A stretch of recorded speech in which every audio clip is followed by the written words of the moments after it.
Welcome to Season 2 of the Simply Dynamic podcast. I'm Jennifer Maiden, co-creator and executive producer of this podcast, and the Assistant Dean of Graduate Studies at Rowan University's Rohrer College of Business. Today, I invite you to join our hosts, Joe Devine and Christina Renna, for a discussion with Neil Hartman, the Senior Director for the Center for Sports Communication and Social Impact at Rowan University. Neil oversees career mentoring, identifying and obtaining student internships, securing prominent guest speakers, forging professional partnerships, and continuing to build a vibrant sports communication and media program. Neil is also the camp director for Play-by-Play Sports Broadcasting Camps. This organization offers kids ages 10 to 18 the opportunity to learn sports broadcasting skills from industry professionals. Play-by-Play Sports Broadcasting Camps currently run in 16 cities across the country.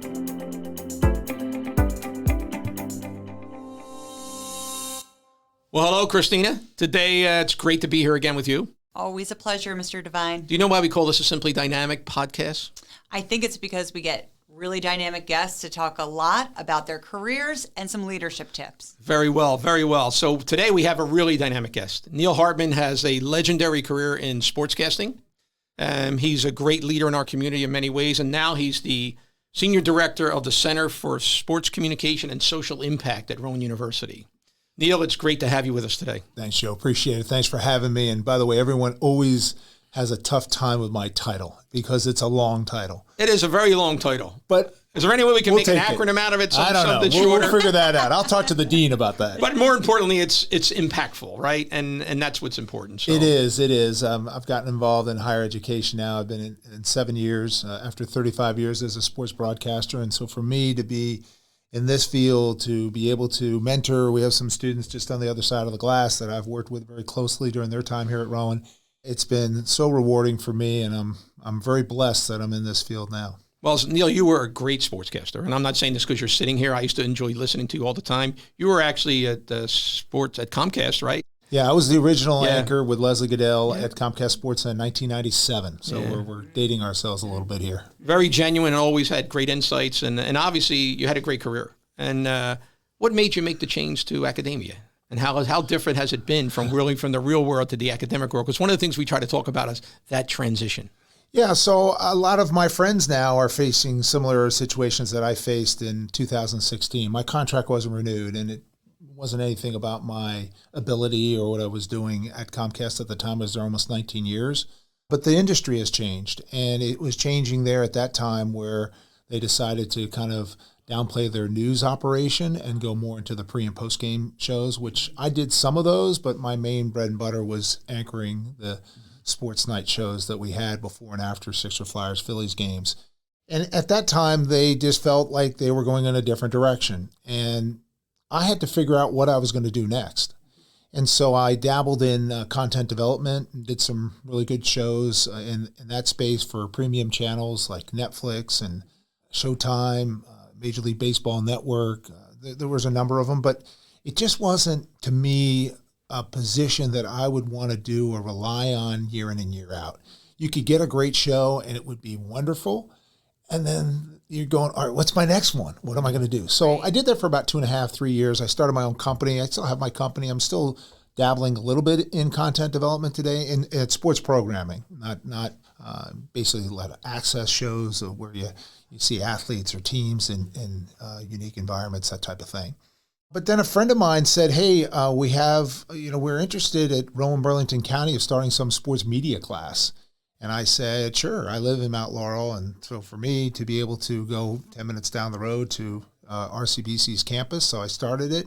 I put it out on social media. My boss at Channel 3, when I worked in the mid-'90s at KYW, Paul Gluck, who's at Temple University, said, Neil, you're going to be teaching. Great. Well, come on down. Let's talk about it. And he's always been a mentor of mine. I have a great deal of respect for him. So I go down to his office, and a woman shakes my hand. She goes, hi, I hear you're teaching with us. And that's how I started my academic career at Temple. I was there for 2 years before coming to Rowan. So, I think it was something that I always knew I would enjoy.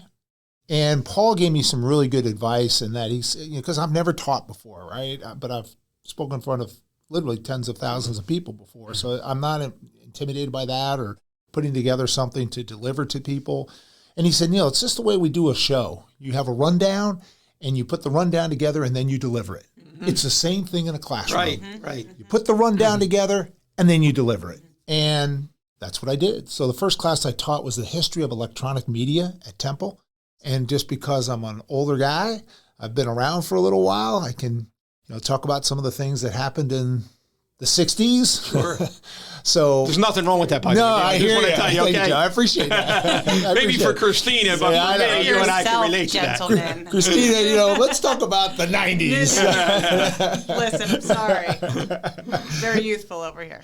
But Paul that was great advice. And so now it's so funny because I have a lot of friends. We brought adjuncts here that are industry professionals that have great experience and just have never taught before. So I always kind of give them my little spiel about how I got involved and try to help them in the transition and how they're going to be teaching here at Rowan as an adjunct. And I guess I've become kind of their counselor in some ways about helping them navigate this new transition. What's great about what you speak about, and I'm sorry, Christina, I just want to say this, is that, people sometimes have difficulty moving to the next chapter. They really do. And you were great at what you did. And then, of course, they weren't going to renew your contract for a lot of reasons. A lot of people, that happens in their careers. Mm-hmm. There's something you have to think about. What is it that you want to do next? And one of the things that I do is, Christina knows, as I became an executive coach, I've actually coached a couple people that organizations are trying to get them to go to their next chapter. Mm-hmm. And it's difficult for people to do, but you're a great example because there are multiple chapters in people's lives, right? And you had a great career in broadcasting, and now you're taking that knowledge base and you're doing something even more impactful for the future generations, which I think is important. So I commend you for that because I know it's not easy to make that change. Yeah, I appreciate that. So I hear from people all the time, hey, do you miss being a broadcaster? I go, no, I'm pretty good. I did 35 years. Yeah. I'm good. I really honestly don't miss it at all. And the main reason for that is because I truly love what I'm doing now. Right. You can ask my wife. I'm probably have never worked harder in my life than now. Right. And it's out of pure love of what I'm doing. Right. The interaction that I have with students is phenomenal. Mm-hmm. Look, we have headaches here and there, don't get me wrong, and some students I wish would listen a little more, but that's just like your kids sometimes. Can you listen to me? Yeah. But put that all aside, it is just such an enjoyable experience for me to be here at Rowan. And Dean Sandy Tweedy of the Edelman College of Communication and Creative Arts is phenomenal to deal with. My office is right near his, and we talk literally every day, and he's just an unbelievable boss. And someone I really enjoy working with. And even at the highest level here at the university, Tony Lohman, who we talked before we started the podcast, Tony Lohman is our provost, and he's a big sports fan. Yeah. So we've had large guest speakers here on campus, Charles Barkley, Brian Dawkins, Stephen A. Smith from ESPN, and Tony's always there. And he loves being there. And that kind of support from the administration and then from our own college is phenomenal. So for me, that's what really helps me do my job even better. So why is that so important, right? Because you're bringing all these big names to the campus. You're letting these students see before their very eyes, get to interact, maybe say hello, maybe shake their hand. Why is that so important for the students here at Rowan to hear directly from these folks? Because I think you can learn a lot from different people's experiences. And Barkley was, when he spoke to our students, and again, we did it in Flieger Auditorium where it's about 800 people. Flieger Hall, about 800. Stephen A. Smith, we actually turned away 200 students. I believe that. No kidding. And Dawkins was right after the pandemic. We got about 600, and Barkley was about 700-800 as well. And he was the first big guest. I'd only been here a couple months, and I said, all right, I'm going to wake everybody up. Charles, come on down. And again, these guys are friends of mine, so it works out. I don't pay anybody. I don't pay any of our guests to come here. They come here because they want to help, and they want to. And they respect you. They respect you. I was going to say, help me, yes, for sure. Mm-hmm. But they also like talking to the kids. And Stephen A., for one, there's a young man that he met when his appearance here. His name's O.J. Harris. And O.J. is an autistic kid who came here, plays football here at Rowan, and had been to a few other colleges until he got here. And he just about a month ago announced the 5th-round pick for the Philadelphia Eagles at the NFL draft. Yeah. And O.J., I can't tell you how far he's come. And so he met, his idol was his dream was to meet Stephen A. Smith. That's his idol. And he met him backstage, and Stephen A. took a liking to OJ, and he said, Neil, whatever he does, keep me posted on what he does. I sent him the video. I said, here, look what he's doing now. And he still communicates and says, hey, man, that's awesome. And I share it with OJ. Sure. So for these students, it gives them some direction, I suppose, because they hear the path that these people take to get to their success. It also, I think, invigorates everybody. I mean, look, when you have someone of that stature here on campus, I think it invigorates everybody. And then we do it on a weekly basis with our Pizza with the Pros program, where we bring industry professionals here for 10 straight weeks, all different types. It could be a former athlete. It could be a broadcaster. It could be a play-by-play person. It could be a marketing person, social media, PR. We bring them all here to campus. And the students, I don't put it out, hey, here's our guest for this semester. I put it out every 10 days. So they know 10 days in advance who's coming, because I don't want them to pick and choose. Right. I want them to come and listen to everybody's story, because you never know. You don't know what you don't know. Right. So go and listen to what they have to say, and then you'll realize, oh, wow, I think I want to be in PR. I thought I wanted to go in this direction, but that's what I really want to do. I love it. What's it. Pizza with the Pros? Is that what it's called? Pizza with the Pros. And I want to thank my man Pete from Chickies and Pete's, because they are our sponsor. There you go. They've been our sponsor now for 2 years, and awesome. Well, they are right around the corner. They here, are so around that's the great. corner, Yeah. but we do give the students free pizza. Yeah. The guests sometimes take the pizza as well. Free stuff for college students, hand in hand, right? Yes, that's true. But That's I'm sure true. that's not what's bringing them out. It's the content and the kind of experiences that they're learning from and the people they're getting to meet. Absolutely fantastic. Yeah, it's our hallmark part of our program is having Pizza with the Pros. It's something where our students have, it's not a class. They come on their own. It's something that they know. All right, 6 o'clock Monday, Pizza with the Pros, King Auditorium, right here in Bozarth Hall. Right. It's right here. Anybody's welcome. We have incoming freshmen or incoming, prospective students, incoming freshmen, guests from the community, all come. We'll get anywhere from 50 to 120 people every Monday. That's great. For this program. So we're very proud of it. And I will also say this, I've been here almost 5 years now. In 5 years, I've never repeated a guest. That's great. And I was with Tom McCarthy, who's the broadcaster for the Phillies, does CBS. He's been very successful. He was one of my first guests when I started here 5 years ago. And I told Tom yesterday, Tom, I haven't repeated, but I'm thinking if I repeat a guest, it might be Especially you. this year. Yeah. I mean, if the Phillies do really well, November, Tom McCarthy might be visiting us if I can work around his NFL schedule. So, Neil, I do like to ask my younger co-host a question once in a while. Do you know what Stephen A. Smith did before he became a television personality? I don't remember, but I do know it. I've heard. Go ahead and say it. I don't know it. So this is how I know Stephen A. Stephen A., he started in New York. He wrote high school sports for the Daily News or the Post, one of the two. And then he came to Philadelphia. Okay. And he came here and probably was here, I'm going to say about a dozen years. Mm-hmm. He was here a while. Yeah. And he became a columnist eventually, but his beat was college basketball and the Sixers.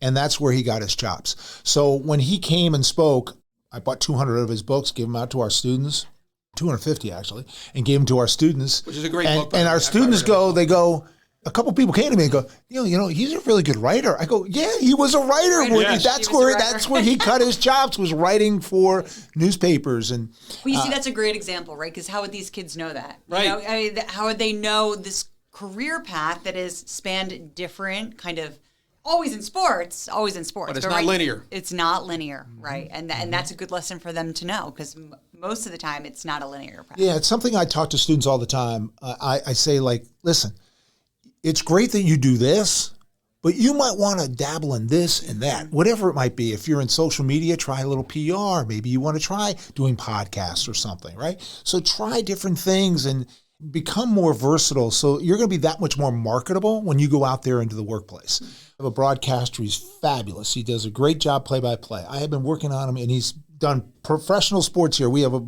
partnership with the Wilmington Blue Rocks and the Delaware Blue Coats, both minor league teams.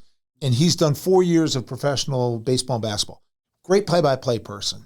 But he hasn't really focused too much in studio and anchoring and things like that. And I go, listen, you got to really... And so the last year, he's really worked at that because I want to make him that much more marketable. I know you do this great. You're a really good play-by-play person. But you might have a dual job where you're going to do play-by-play and need to anchor. So I need you to learn how to do both. And those are some of the things where I think if you have that versatility that Stephen A. has, where everyone thought, oh, we're this. I mean, it's his writing that enabled him to be able to go on and move up the corporate ladder at ESPN. But he can debate the best of them. Yeah, there's many people who've done that here. Ray Didinger, et cetera. People have gone that little different direction. But that leads me into an important question for you is, why did you decide to become a broadcaster? And who are some of your great mentors along the way that helped you get there? So I grew up in Connecticut, in Westport, Connecticut, which is outside of New York City. Mm-hmm. And I had a high school radio station at Staples High School in Westport, Connecticut. At the time, it was one of only 100 high school radio stations in the country. Wow. Okay? It's a long time ago.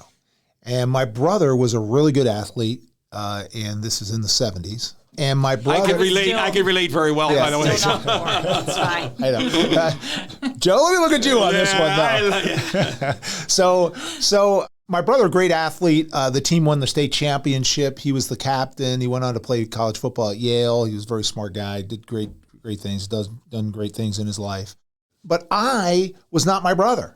I was a skinnier kid. My brother was the starting fullback. He was a big guy. And I'm like, that's not me. Now, I've always been very athletic and done things, but never at that level. And so I found my niche in broadcasting. So I did his games. And then that high school radio station led to me working at my local radio station in Westport, Connecticut. And then I went off to Ithaca College to pursue television, really. I did my share of radio there as well. I did Cornell basketball my senior year. Actually, I did it with a guy who's been the play-by-play voice of the Miami Heat since their inception. Wow. His name is Eric Reed. I've heard that name, yes. Eric and I have did the games together, had a blast that year doing Cornell basketball. Interned at ESPN in 1981. ESPN started in the fall of 1979. That is the year I was born, so we're finally... 81. All right, we're there. Yeah, we're there. All right. We made You it. remember when ESPN started. Yes. Just wanted everyone to know. So I always ask students, I say, you know what year ESPN started? And they have no idea. 90, you know. Yeah, it was 1979. 81, I interned there, moved around ESPN, different departments, which I thought was fascinating to learn all the different aspects of the industry, and then worked in SportsCenter for 3-4 months after that. So I was there almost about 8 months, and that was a great experience. But ESPN was in one building at that time. When I left, they were building a second building. It was very exciting. There was going to be a cafeteria in that building. Sure. And then I left, and now it's a massive campus in Bristol, Connecticut. Right. But following that, I worked at NBC for NBC National, working Buffalo Bills games. I was a production assistant there. And then I worked at the Winter Olympics in 1980 as well.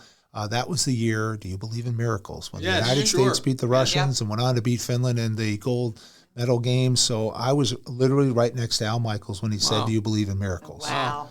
So I was the production assistant along with another guy, and great experience. I was not a hockey fan going there, but I became a hockey fan just like the rest of Americans after that remarkable win.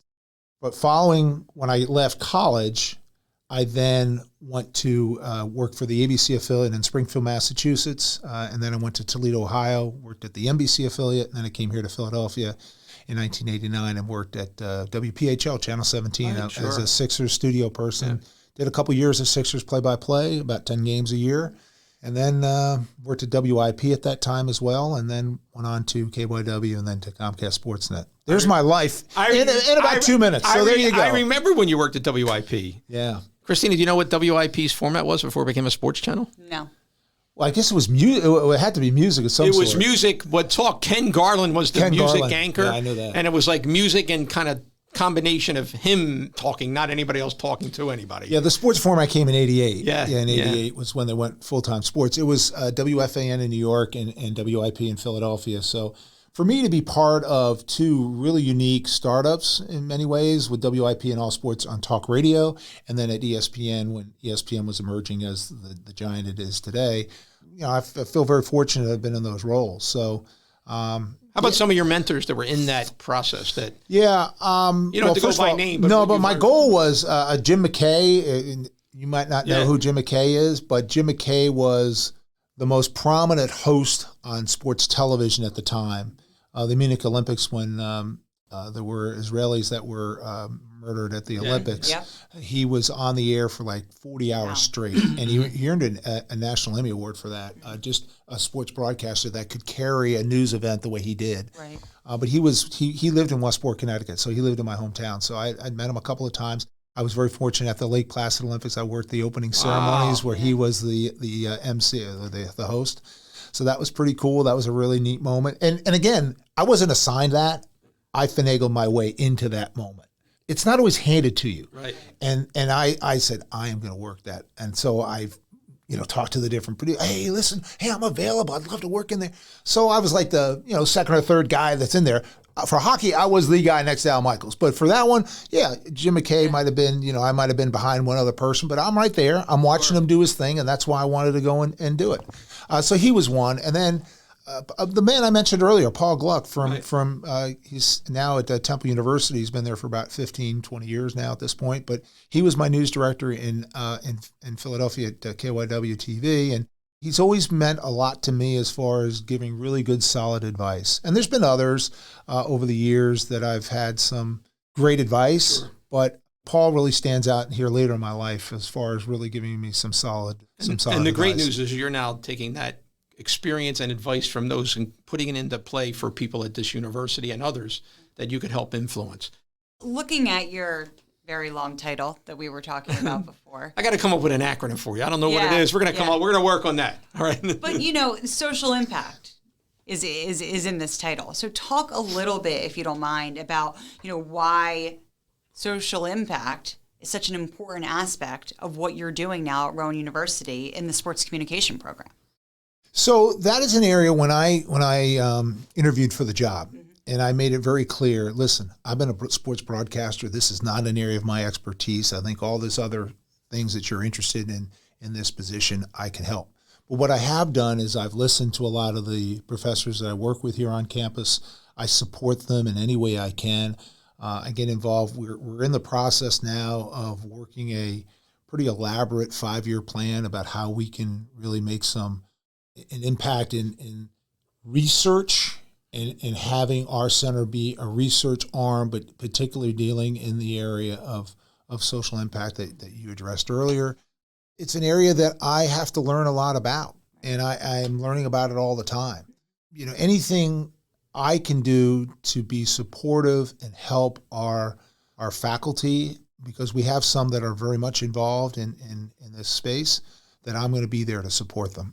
But I'm by no means am I any kind of expert in this area, but I'm one that's listening and have open arms and trying to help any way I can. Well, it shows someone who's had such a remarkable career in broadcasting has now shifted to academia. It shows that as you continue to evolve and grow, no matter your age, you're constantly learning. You're constantly learning something new. As long as you're keeping yourself open to that kind of knowledge, you're continuing to learn and grow. And I think that that's a really important lesson for folks listening to know that, just because one chapter closes broadcasting, another one's going to open. And what's going to come with that is a lot of really fulfilling things that you've talked about. Also some new education and experience for your own personal growth. Yeah, I'm learning here on campus just like the students are. Dr. Lauren Smith, who is one of our new faculty members, I just had a meeting with her last week, and she's putting together a really comprehensive plan about this is an area of her expertise. And I felt like, look, you put something together. Let's talk about it. How can I help? How can we make this grow? And we've come up with some pretty defined areas that we feel we can really make an impact. And I give Lauren a lot of credit for her ideas. She came in when she interviewed for the job. I had a chance to talk to her and kind of hear things that she was thinking about. And so I'm excited about what we're going to be able to do. And also, I like to utilize that part of the job in promoting the university and our students and the program. And that's something that Lauren agrees with as well. So I'm looking forward to that. So one of the things that I've always spoke to you about, Christina, I know that, and even in my previous career, is that social responsibility of leaders is important. Sometimes people don't recognize that. And because no matter what kind of company you run, whoever you are, wherever you are doing at the time, you have a social responsibility as well. My question to you is that from an eye standpoint, from a test standpoint, you've been around a lot of athletes over the years. Name a couple who jumped out, who really made a social impact in the community that you work with.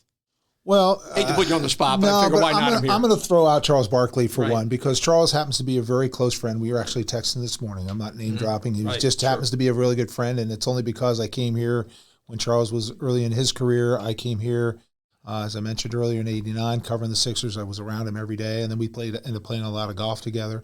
When I mentioned the content development before, I did a project on Golf Channel called the Haney Project, which was about Charles's horrific golf swing. Well, I know that. I've seen that. Actually. I created that show and produced that show with a friend of mine, Tom Farrell, and so that was something that was enjoyable at the time. But Charles's involvement in the community is much greater than anybody realizes. Mm-hmm. I'll just give you one example. There was a young man that was a basketball player, college basketball player, who came down with cancer.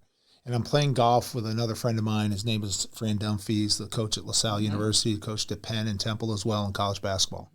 And he's actually the winningest college basketball coach in Big Five history, which is all the Philadelphia schools. So Fran and I are playing with Charles, and Fran asked Charles, "Hey, Charles, will you go and talk to this young man? He's got cancer, and can we call him and just wish him well?" And Charles looks at him and goes, "Well, why would I do that? Why wouldn't we just go and see him?"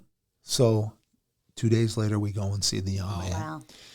He went in remission. I'm sad to say that he did pass about 2 years later, but his girlfriend was here at Rowan, and they met, I think, at CHOP, if I'm not mistaken, or I guess it was at the University of Pennsylvania Hospital. But they met there, and they had a wonderful relationship. And she, I'm happy to say, is for the best of my knowledge, doing well and in remission. But he passed. But it just tells you about someone's heart and how they care about giving back and doing something. When these athletes walk into a room, I was at a function yesterday, Richie Ashburn, Harry Callis Foundation. There were two broadcasters here with the Phillies. I know Harry Callis. There you go. So we had this. We're very proud. You're giving her an education. We're getting you there. We're getting you there. So, but just the stories you hear about how you can help and impact lives. Sure. I always felt that as a sports broadcaster, you can help so many people because of the position that you've been placed in. I think CEOs can feel the same way. People here on a college campus can probably feel the same way. But I mean, in the role I was in, you just get these opportunities. You have access to these incredible personalities, whether it's on-air television or sports, whatever it might be. And so I just always felt like I could help and impact people. And Charles is one that comes to mind. I did Reggie White's radio show. This is going back way back now, again in the 90s. I did Charles's radio show as well. But Reggie was another person that really loved to help his community through his church. So there's different ways that people give back. Hey, listen, Jason Kelsey right now and what he does in this community is awesome.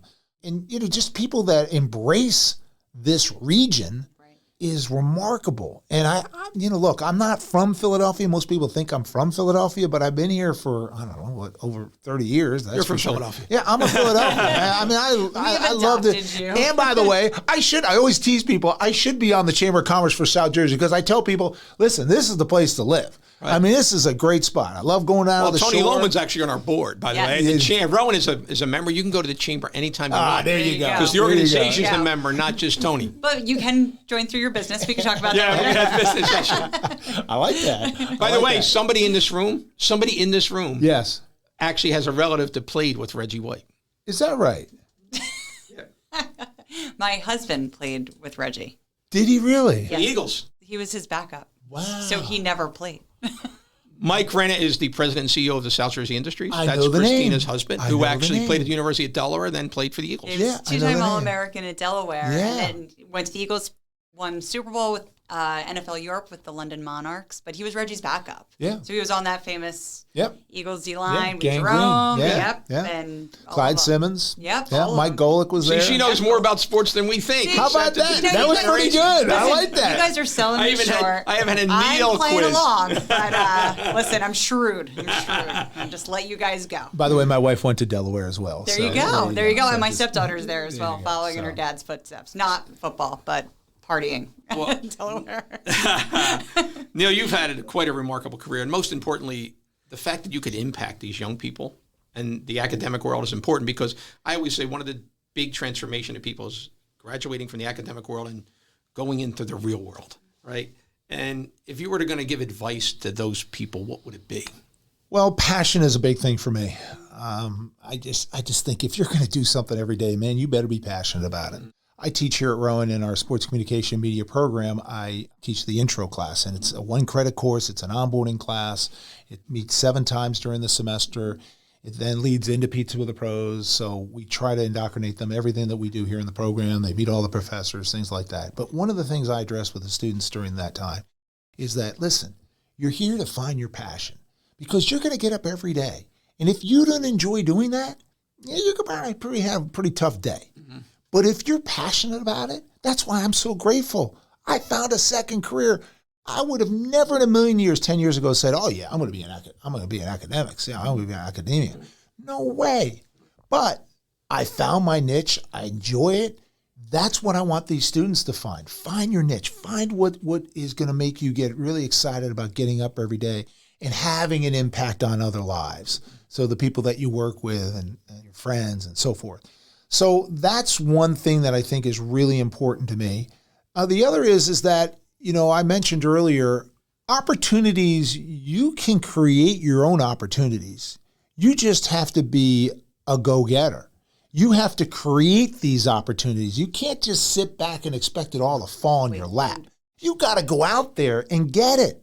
And this is, listen, we have close to 400 students in our program. I have literally met face-to-face with about 300 students. Mm-hmm. They come to my office. Here we are. We get about a half hour together because I need to know what they want to do. And then I help them with internships. We have more than 50 interns a semester, summer, spring, fall, doesn't matter. We have a lot of students that intern, and it's a requirement in our program to graduate with at least one, but frankly, vast majority of our students have multiple internships. Mm-hmm. So get out there, experience things, find out what you like, find out what you don't like. And then that will serve you well as you go out into the workplace and leave Rowan University. Great. I think that's a great note to end on. This is a fantastic conversation, though. I learned so much. I know you, man, football, let's go. I learned so much. BAGLES. Yeah. I don't know if we'll get that out of her, but I think she's kind of more like a subdued football fan. I got you. You would actually be incorrect, but that's fine. But, thank God I'm incorrect. But Monday through Friday, well, depends if it's Thursday night football. So just forget. But no, Neil, thank you so much. This was phenomenal. And the program itself at Rowan, you're impacting lives. These students, look at someone like you, look at what you've done, look at all you've accomplished. And then, as I said earlier, importantly, watched you pivot and transition into a totally different avenue of fulfillment professionally. Who better to learn from than someone like you? So kudos to all you're doing. And thank you for taking time out of your very busy schedule to sit here with Joe and I today. And no doubt, Neil, I'm going to come up with an acronym because, in healthcare, we had acronyms. And my board members used to say, "Don't tell me that language. I don't know what that is. Talk to me in real people language. We don't know what a CBC is. Tell me what it is." But obviously, most importantly, forget the title. The fact that you're making an impact makes a difference. And leaders need to learn from leaders. And you obviously are a great leader. So thank you for being part of this for us today. Well, thank you so much for having me. It's great talking with both of you. And I appreciate everything that Rowan has done for me and what I think it's doing for a lot of our students. So good place to be. So thank you for also having me here today. I hope you enjoyed that conversation as much as I did. What was your key takeaway from this discussion? Share it on our social media channels at Simply Dynamic Podcast. Next up, in our Fresh Perspective segment, established leaders and early career professionals will share insights and ideas on mentorship. Some great tips on being a good mentee. Show gratitude and respect for your mentor's time and expertise. Be proactive in establishing how best to meet regularly. Are you using calendar invites, scheduling in-person meetings, or virtual meetings? Be proactive in seeking feedback and implementing their advice. Communicate openly about your goals, challenges, and progress. Take responsibility for your own development and actively engage in the mentorship process. Remember, you are working towards building a trusted relationship with your mentor. Avoid being passive or overly dependent on your mentor for solutions. Don't dismiss constructive feedback or become defensive. Respect your mentor's boundaries and time commitments by being punctual and prepared for meetings. Avoid expecting your mentor to solve your problems. Instead, seek guidance while taking ownership of your own growth. There are several steps to finding a mentor, and one of those could be using your local organization, such as a Rotary Club or a Chamber of Commerce. These clubs are made up of multiple individuals in different career paths, and they can help you either get into an industry that you're interested in, or they can help develop you into the current industry you're in. So, for example, if you're looking into getting into banking like myself, there are business professionals within that club that are already in business and in banking, and they've been in it for a long time. They can help you get in touch with their networking individuals so that they can help develop you and get you in touch with more individuals to get you in there.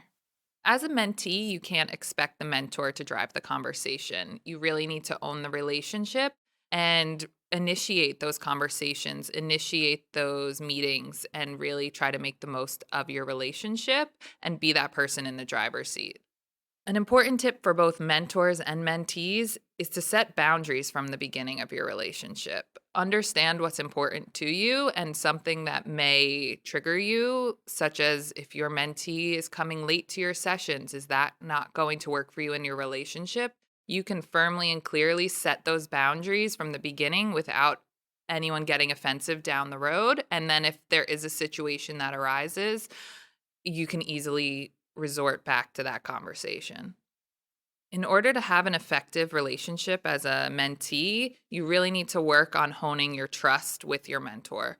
So whether that is establishing your expectations from the beginning or just building a strong relationship, it's important that you take the time to get to know one another and understand your mutual goals.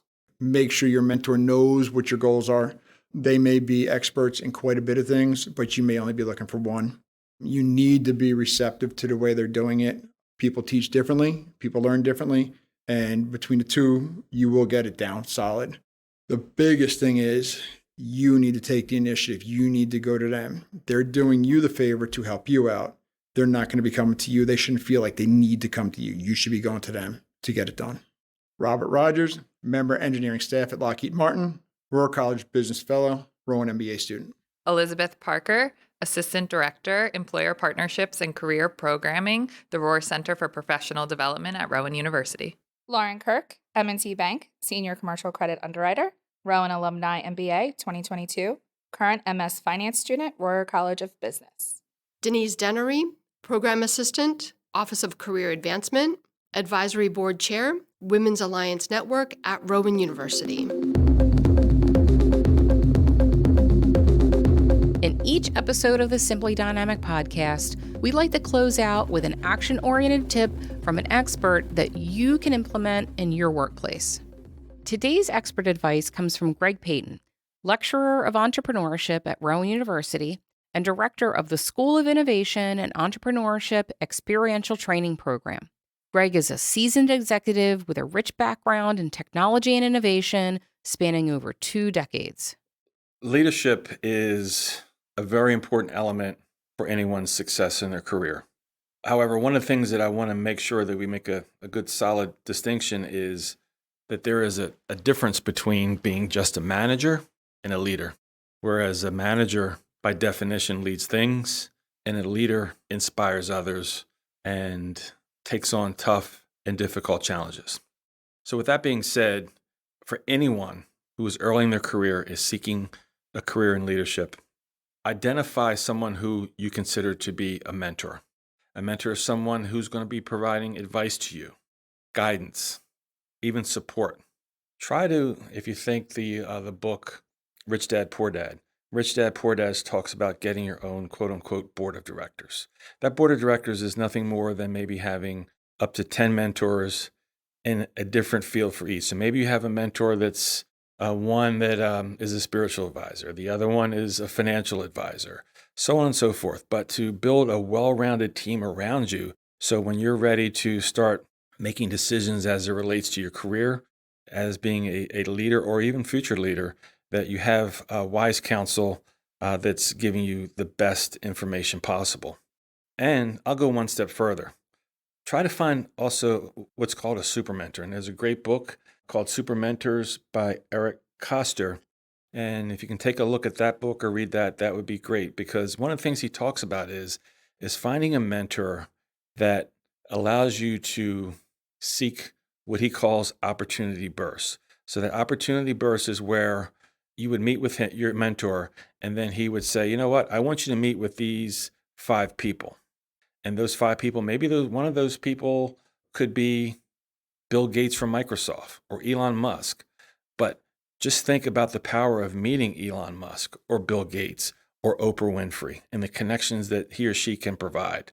So you get that meeting, they make that connection with you, and then what I highly recommend that you do is then follow it up with a solid follow-up email that said thanking them for their time, and you want to do this right away, thanking them for their time, letting them know how the conversation resonated with you, and then follow that up with some key action steps to let them know that you're really serious about taking the advice that they can give you. So that stretch leap, but it could have a profound effect on your career, and keep your mentor apprised of where you are with respect to the recommendations that they provided you with meeting that other person. So consider that, and then hopefully that works for you. Greg Payton, lecturer, School of Innovation and Entrepreneurship, lead faculty mentor of the MBA Fellows Program, and director, Experiential Training Programs at the Rohrer College of Business of Rowan University.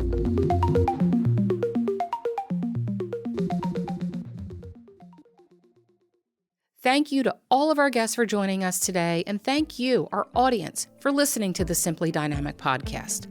This podcast is a collaborative project led by the Graduate Studies team at Rowan University's Rohrer College of Business in partnership with our hosts, Joe Devine and Christina Renna, and with support from producer and creative director Keith Brand, a professor in Rowan's radio, television, and film department. Music from this episode came from Epidemic Sound and Renku Corporation, recorded in collaboration with nonprofit partners. To learn more about the Simply Dynamic podcast, visit simplydynamicpodcast.com.